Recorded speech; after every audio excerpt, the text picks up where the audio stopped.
Welcome to the Luke Macias Show. The establishment hates it when conservatives mess up the internal workings of the legislature. In 2011, Senator Steve Ogden was writing the budget as chair of the Senate Finance Committee, and he was upset because he planned on tapping our state savings account to spend a bunch of money on a lot more government. But this group called Texans for Fiscal Responsibility, run by Michael Quinn Sullivan at the time, was messing up his plans. And he actually said at a press conference that this club, in referencing the state Senate, is usually hard to penetrate. But this conservative outside group has done it, and it's making it harder for us to pass the budget. Well, this week, the Texas House of Representatives are going to take up and consider the first draft of the budget, and a bunch of other policy is in jeopardy due to the fact that conservatives are demanding that it be done correctly. We're going to break this down for you this week. Let's get to the show.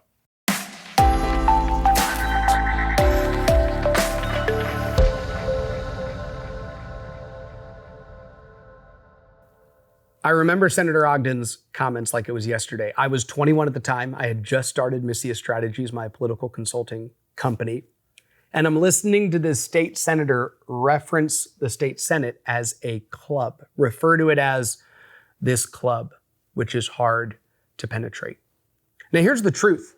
I think the state Senate, because of the leadership of Dan Patrick and a lot of the new blood of conservative senators that have come in since 2011, is much less of a club. It is more oriented to delivering results for the people that elected them there. It is more responsive to the Republican Party than their counterparts in the Texas House of Representatives. But the reality is that that particular group of elected officials for a long time has been referred to as a club. And it actually goes beyond that. The legislative process as a whole. Here's what you need to understand. If you are a citizen, you have a right to participate in the process of how we make policy in the state of Texas. But not everybody sees it that way. In fact, when you show up to the legislature, they do everything they can to make sure that you're convinced as a new Republican elected official that it doesn't really work that way. That yes, people have a right to show up and actually testify. People have a right to add commentary. People have a right to write a blog post or post on social media their problems with the bill. But if you do that, if you act as an outsider, well, then you're not allowed to walk into the building and actually participate in their internal definitions of what the process is supposed to be. And over the next 30, 45 days, you're going to witness this play out in every single policy arena. We gained a small window into this when Senator Donna Campbell last week added an amendment onto her legislation banning gender modification. Now, Senator Campbell wants to ban gender modification, as does Dr. Tom Oliverson, who's carrying it in the House. But they decided, without really asking a whole lot of people, to add language onto this bill, the bill that they are both carrying through the process, that grandfathered out anybody currently getting treatment. It was a very simple bill. Again, I didn't really graduate college, but I can read 3 sentences and know what they do. It basically said anybody who's getting treatment already is not included in the ban. They're exempted from the ban. So if a 10-year-old took one puberty blocker once, they would then be able to be transitioned until they were 18 years old. Now, is that what they want to have happen? No. And what they've publicly commented about why they added this amendment articulates a different goal, but it's what their amendment did. Here's the cool thing, though. Conservatives are part of the process. Outsiders are part of the process. The Republican Party of Texas is part of the process. And so as leaders in the Republican Party and in the conservative movement stood up and talked about this issue, it became very quickly apparent that this language is not going to be allowed to stand. There are 12 states that have banned gender modification just in the last 3 months. Understand that this issue is something that we've been pushing for years, and I've talked about that, how we've been pushing for this for years. Unfortunately, no state has done it until just recently. Now, Florida did it a little earlier through some rulings by their medical board, essentially, like their HHSC, kind of their Texas Health and Human Services Commission in the state of Florida. But they also need legislation as well to make those bans even stronger.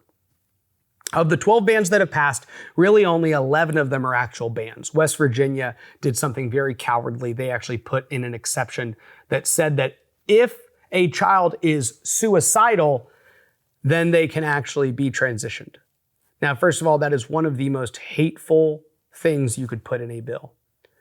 I mean, imagine saying, hey, if someone is so spiritually and mentally unhealthy that they would like to end their own life, then we will let them destroy their own body with a bunch of doctors manipulating them and trying to turn them into a gender opposite their sex. It's pretty crazy. But West Virginia decided to do that. So luckily, we don't live in West Virginia. And Texas should not follow their path. And they should look at the other 11 states that have done this, which have said, not only are we going to ban this, nobody can do it. For all the people currently being experimented on, we'd like them to come off. Now, this little window of commentary and news and back and forth, again, was an example of when outside voices who are involved in the inside sausage-making process begin to ensure that legislation is not watered down. And this is not the last time it's going to happen.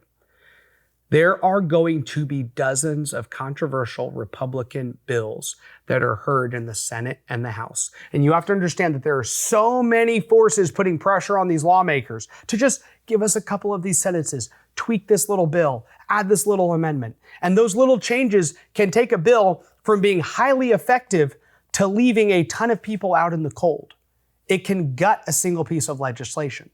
And so we have to be on the alert. Many of you are probably watching the legislature, off and on. You can pull it up online. I'm going to tell you something real quick. Texas Scorecard has a Roku app. I've talked about this before, but y'all really need to look into this. Or Apple TV, if you have a smart TV with Apple TV or Roku, you need to go and download the Texas Scorecard app for two reasons. One, if you do want to watch the Luke Macias show, you can watch it. If you want to watch all the other content that Texas Scorecard has put out, you can watch that on a regular basis. You can watch the documentaries we've produced and other things regarding Texas news. But you can also stream the House floor, okay?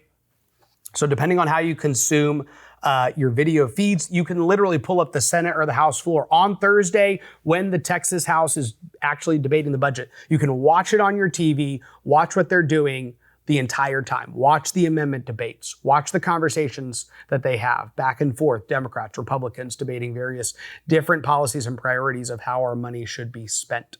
By the way, there will be a vote likely on budget day on school choice. And this has happened every single session.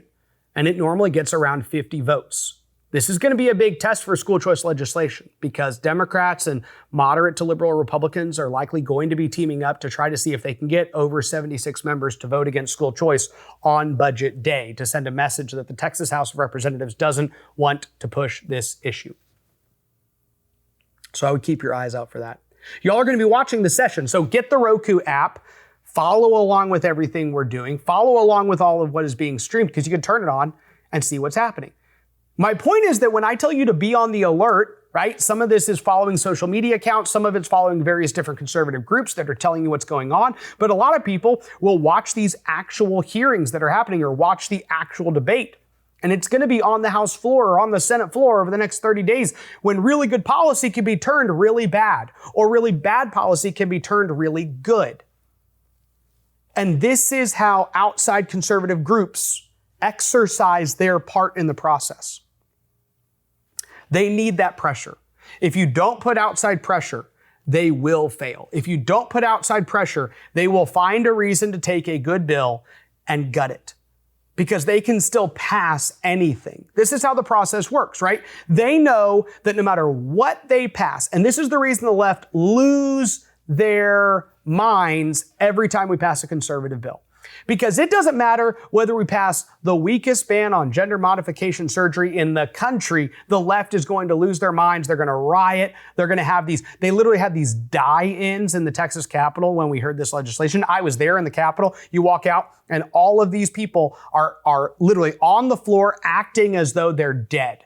And they're literally saying, you're going to kill transgender people if you pass this ban, saying an 11-year-old can't have their puberty permanently blocked and be chemically castrated. And because you sickos on the right are doing this is what they're saying, the people laying on the ground, you're going to kill us.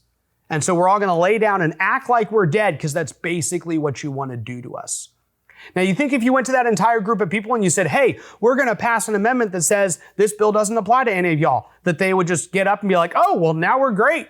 No, they're still going to lose their minds because they know it doesn't matter. Fight it every single time. And then you have a bunch of media on the right, Fox News and other people, who are going to write that Texas bans transgender surgeries on children, regardless of what bill passes. Like, you have to understand that this is what we are up against. Regardless of what bill passes, you could gut it entirely or pass it. It's the strongest in the nation. And most of your right of center media are still going to write, Texas does this great conservative thing. So those of us in the state that actually care about this is why you as a citizen have to be engaged in the process. Because you have to fight to ensure that what actually passes does something. We played for you Prisha Mosley's testimony in the state Senate on this issue, right? And you hear these stories of these children whose lives have been wrecked. You want to fight for those kids. There is a Prisha Mosley who is 12 years old right now. And that's who I keep picturing when thinking about this policy. Is that little girl going to be protected? Are we going to protect her, or are we going to let some doctor continue to ruin her life? Now, here's the other thing you have to remember, by the way. I was just talking to somebody about this, and I want to also clarify something. This person was implying that, like, it's the Prisha Mosley stories that are really the ones that got messed up in the process. But it was a singular focus, and here's what I mean by that. Their implication was like, these 21-year-old people that regret it and are now trying to detransition and they can't, those are the really sad things that we're trying to protect. But the right has really gotten off track on this, in that the implication is just wait till they're an adult and they can do whatever they want to do. And I'm just going to remind you, a man can't become a woman even if they're adult. A woman cannot become a man even if she's an adult. If you meet a 27-year-old person that looks like a woman, but they are a man, their biological sex is male, and they think they've actually transitioned their gender so that their gender is female, they're actually not, okay? They are a man. And the government should never play into that lie. That would be one of the biggest travesties in state history. That our state government, our taxpayer dollars would actually acknowledge that man as a woman. That should never happen. We should not allow your birth certificate to say you're a woman if you're a man. We should not allow any government documentation to ever say a woman is a man is a woman. Ever. I don't care if you're 50. I don't care if you're 90. Don't let it happen. This bill is saying the most egregious aspects of the transgender movement is the sexualization of children, which is true. And it's the first step that we need to take to protect these kids. But it's not the last. And we need to remember that. We're not just here to say, hey, as long as it's 17, you're okay. You can do whatever you want for the rest of your life. See, we often settle for this. The left understands what they're trying to do. They're going to take every single inch you can get. And we just fight for like the first 5 or 10 yards of the football field. Well, if we can just get the first down, we'll be happy and we'll walk off the field. Take it all the way and get a touchdown. Transgenderism has to be removed from the state of Texas. We have to fix it. We have to stop playing into the lie that you can have a gender that is the opposite of your sex. There is a difference between sex and gender, okay? Michael Knowles, I think actually does one of the best jobs. I've shared some of his commentary on this before. He does one of the best jobs of actually reminding conservatives that there is a difference. Sex is biological. Gender is more the societal norms. And what do I mean by that? I just mean that within women, you have women that are a little more masculine and women that are a little more feminine. Within men, you have men that are a little more masculine, like myself, uber masculine. And then you have men that are a little more feminine, like Luke, my producer here, that you can't see or hear. Luke's not very happy that I called him feminine. But the point is that that's the reality of the difference of gender. There is a difference, but your gender needs to coincide with your sex and complement it, because that is literally the way you were designed and created to function. And the effort of transgenderism to say you can flip-flop these two things is destroying human lives. It should not be tolerated, period. I want to come back to the point I made at the beginning of the show, though. Over the next month or two, you need to look for every opportunity you can to insert yourself into the process. You need to realize that the more senators and state representatives and back rooms are saying, man, these outside groups are making it harder for us to do insert bill, insert policy, insert bad amendment, the better. Those statements are good. They've been happening in this building since conservatives have engaged in the process. They were happening in 2007 when I was 17 and in my first session, but they have happened more with the rise of the Tea Party, and they've happened consistently since then. So however you're engaged, make sure you have an office number for your state representative. Make sure you've reached out to their staff. Make sure you're plugged into conservative organizations, because a lot of things are going to happen over the next 2 months, and wheels and deals are going to get cut. And then you're going to have to make a decision, and your ability to speak into the process is important, because it is collectively that conservatives have a much stronger voice. And it's collective action that causes statements like Senator Steve Ogden in 2011. I hope you keep that in mind throughout the next couple months, because there's going to be a whole lot of policy that threatens Texans' way of life, that will determine whether our state is actually conserving what we have and winning, advancing the ball on the left, or whether we're just playing defense. Do you realize that so many of the bills we're working on this session are just defensive? See, the problem is if we pass a bill that says you cannot sexually dance in front of a kid, you'll have a bunch of people saying, oh my gosh, that's awesome. That's like super conservative. You're like, it's not super conservative. It's taking this sick thing that didn't exist 4 years ago and saying it still shouldn't exist. It is conservative in nature in that it's preserving the norm that was forever until like a year or two ago. But that doesn't make it super conservative. Super conservative is actually gaining ground on the left, okay? Not just swatting down the most offensive things they're doing. We're going to head into Pride Month in June, and we're going to be assaulted on every single level. Corporately, local governments, it's going to be across the board. And at that moment in time, I doubt people are going to be going, man, this is the most conservative Pride Month ever. But you're going to have legislators that say, hey, because we passed this bill that bans drag shows, this was a super conservative session. No, we're just stopping the most heinous treatment of children who are being sexualized. But that's not gaining much ground. It's barely preserving the most basic form of decency that we have in society, how we treat our kids. Should we do it? Yes. Should it be recognized as a good thing? Absolutely. Should we think that, man, we are conserving massive amounts of our society? No. We're barely holding on to the fact that we don't sexualize our kids. Now what's the next step and the next step and the next step? And that's what we're going to keep talking about, because Texas is not going to stop. We have to continue. We have to advance. We have to promote the good and the right and the beautiful things. I appreciate you. God bless you. and God bless the great state of Texas. No ads, no paywalls, no government grants, and no corporate masters. Just real news for real Texans. This is Texas Scorecard.